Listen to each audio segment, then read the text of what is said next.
Aujourd'hui, je t'explique comment booster sa confiance en soi en moins de 15 minutes par semaine. C'est parti!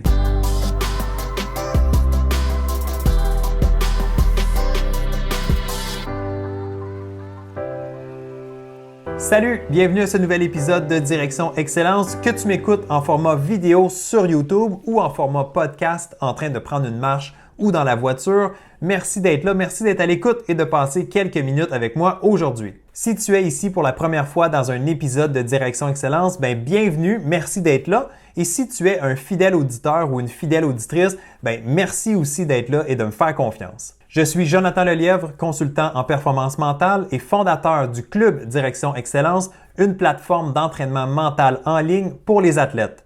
Visite le www.directionexcellence.com pour les détails. Bon, aujourd'hui, on va parler, oui, bien sûr, de bâtir sa confiance en soi, c'est important, mais ce qui est encore plus important, c'est d'être capable d'entretenir sa confiance, d'être capable de la faire augmenter jour après jour, semaine après semaine. Et le truc que je vais te partager ou la stratégie ou l'activité que je vais te partager aujourd'hui, ça va t'aider à faire ça. C'est une belle habitude à mettre en place. OK, ce que je veux te partager aujourd'hui dans cet épisode, c'est très simple. C'est un concept que j'appelle les bons coups. C'est pas quelque chose de révolutionnaire, c'est pas quelque chose de nécessairement nouveau, mais je suis pas certain qu'il y a beaucoup de personnes qui prennent la peine de le faire.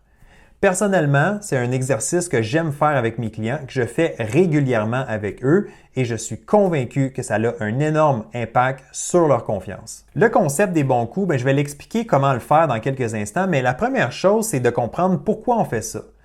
La première raison pourquoi tu veux prendre la peine de souligner tes bons coups, c'est d'être capable de reconnaître qu'est-ce que tu fais de bien, d'être capable de cibler le positif, de développer cette habitude-là, de voir qu'est-ce qui va bien malgré des situations où ça peut être un peu plus négatif. Exemple, tu reviens d'une compétition, ça s'est pas super bien passé, tu n'as peut-être pas eu les résultats que tu t'attendais. Est-ce que tu es capable quand même de mettre le doigt sur certains éléments positifs? Est-ce que tu es capable de tirer une fierté de certains éléments que tu as fait? Est-ce que tu es capable de ressortir tes bons coups malgré que ça ne s'est pas passé comme tu voulais? Il faut être capable de reconnaître le positif même dans les situations plus négatives. Et je ne suis pas en train de dire qu'il faut avoir des lunettes roses et qu'il faut tout voir du côté positif. Non, ce qui a moins bien été, ce qui est plus négatif, on peut s'en servir pour grandir, on peut s'en servir pour apprendre, faire mieux s'entraîner pour la suite, c'est correct. Mais malgré que ça ne s'est pas bien passé dans ta compétition, il y a toujours un petit peu de positif dans lequel tu peux bâtir et que tu peux nourrir ta confiance. La deuxième raison pourquoi ce concept-là est pertinent, c'est que chaque victoire, chaque succès mérite d'être célébré. Que ce soit une petite, une grande victoire, il faut prendre la peine de le souligner et personnellement, comme je vais te l'expliquer tantôt, de même l'écrire à quelque part. Alors, il faut développer cette habitude-là de se donner une petite tape dans le dos parce que la tape dans le dos ne viendra pas toujours des gens autour de nous. Donc, on doit être capable de s'encourager, de nourrir notre propre confiance. Et ça, je le dis régulièrement, attends pas que les autres te donnent confiance. Il faut que ça vienne d'abord de toi. Tu dois prendre charge. Ta confiance, c'est toi qui es en contrôle. C'est toi qui décides si elle s'en va vers le haut ou si elle s'en va vers le bas. OK, comment ça marche ce concept-là? Moi, je te présente ma recette. Tu vas voir, c'est très simple. Première des choses, pour moi, ça va avec format papier, crayon. Tout simplement, il faut prendre la peine d'écrire tes bons coups. De juste y penser, c'est pas suffisant d'après moi. Oui, je suis un petit peu dinosaure là-dessus. Je crois vraiment à l'importance, à l'impact d'écrire sur une feuille, de réfléchir à ce que tu veux écrire. Je pense que ça te reste un peu plus dans la tête. Donc, ma suggestion numéro 1 pour réussir ton exercice des bons coups et booster ta confiance, c'est de le faire par écrit. La deuxième chose qui est importante pour réussir les bons coups et booster ta confiance, c'est d'être constant. Il faut que tu sois régulier dans cet exercice-là. Moi, je te suggère, pour pas que ça devienne trop lourd, de le faire une fois par semaine. Donc, chaque dimanche, tu réfléchis à ta dernière semaine, qu'est-ce qui s'est passé pour toi? Ça a été quoi tes petites ou tes grandes victoires? Ça se peut qu'il y a des semaines où tu as juste des petites victoires, des petits éléments que tu es fier. C'est parfait. Écris ça sur ta feuille. À chaque dimanche, tu as un rendez-vous avec toi-même, tu as un rendez-vous pour analyser ta dernière semaine et faire un effort pour ressortir le positif.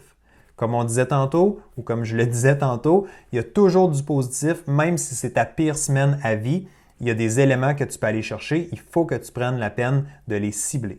Un autre avantage d'utiliser papier-crayon et aussi d'avoir une espèce de journal comme ça, c'est de conserver tous tes bons coups à la même place. Moi, je trouve ça tellement puissant de retourner les semaines passées et de regarder c'était quoi mes bons coups la semaine dernière, c'était quoi mes bons coups le mois dernier.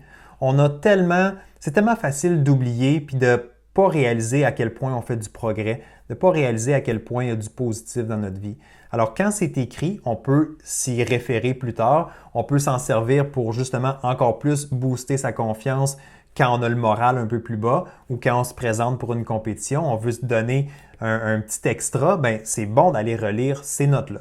Alors, c'est ça l'exercice des bons coups. C'est tout simple, c'est de prendre du temps pour toi-même, de cibler, de reconnaître le positif, de célébrer ces petites victoires-là. Donc, chaque petite victoire est un succès, ça vaut la peine de les noter. Et tout ça, bien, ça te montre que tu es en mouvement, ça te montre que tu es en progression, ça te montre qu'il se passe du positif dans ta vie. Et tout ça, bien, ça va t'aider à grandir ta confiance et surtout, entretenir ta confiance. Parce qu'à chaque semaine, il y a du positif. À chaque semaine, tu prends la peine de célébrer tes succès. Si tu veux même aller plus loin, bien, je t'invite à joindre le groupe Facebook Direction Excellence. Dans ce groupe-là, à tous les dimanches, je vais faire une publication sous le titre « Les bons coups ». Et là, tout le monde qui sont dans le groupe bien, vont ajouter leurs bons coups, vont venir partager. Et on le fait pas pour se vanter, on le fait pour s'encourager, pour célébrer, pour créer une culture de succès. Alors, si tu veux avoir une espèce de rappel à chaque semaine, de bien faire ton exercice des bons coups pour booster ta confiance, pour entretenir ta confiance en soi, bien, assure-toi de venir joindre le groupe Facebook Direction Excellence. Je vais mettre les détails sous la vidéo ou sinon sur Facebook, bien, tu peux simplement chercher Direction Excellence, trait d'union, performer quand ça compte. Et voilà, j'espère que tu as apprécié cet épisode et surtout que tu vas mettre en application cette stratégie des bons coups et que tu vas venir nous rejoindre dans le groupe Facebook Direction Excellence pour continuer la discussion. Sur ce, si tu as aimé, mets un pouce dans les airs, donc like cette vidéo et assure-toi de t'abonner à la chaîne YouTube. Et si tu écoutes en format podcast, bien, assure-toi de t'abonner au podcast Direction Excellence et de laisser une évaluation avec 5 étoiles. Tous ces gestes-là font une différence pour moi et m'aident à atteindre de plus en plus d'athlètes et de sportifs. Alors sur ce, je te souhaite une bonne semaine et on se retrouve très bientôt pour une prochaine dose d'excellence. Bye bye!